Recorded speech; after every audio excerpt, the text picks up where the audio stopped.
సిద్ధేశ్వర్ పటేల్ దీక్ష విరమణ బీసీలకు 42% రిజర్వేషన్ కల్పించాలని పోరాటం 12 రోజులుగా ఆమరణ నిరాహార దీక్ష క్షీణించిన ఆరోగ్యం ఎట్టగలకు దీక్ష విరమణ విరమింపజేసిన మల్లన్న మరి బీసీ నేతలు నిన్న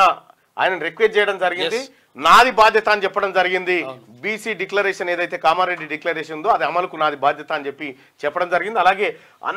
అన్ని సంఘాలు అన్ని పార్టీలకు సంబంధించిన నాయకులంతా నిన్న ఒకేసారి రావడం తోటి గాంధీ భవన్ లో అది మన గాంధీ హాస్పిటల్ సపరేట్ మీటింగ్ కూడా పెట్టినాం ఈ నెల 8వ తారీఖు రోజు బీసీ మేధావుల సమావేశం ఉంది దయచేసి మీడియాకు నో ఎంట్రీ అక్కడికి మీడియాని దయచేసి అటు పరిసరాలకు రావద్దని చెప్పి సిద్ధేశ్వర్ పటేల్ దీక్ష విరమణ బీసీలకు 42% రిజర్వేషన్ కల్పించాలని పోరాటం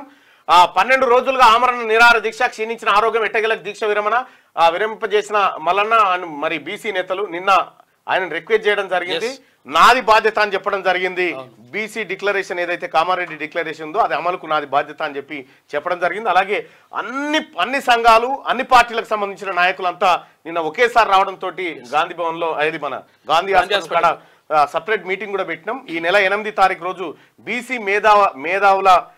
సమావేశం ఉంది దయచేసి మీడియాకు నో ఎంట్రీ అక్కడికి మీడియాని దయచేసి అటు పరిసరాలకు రావద్దని చెప్పి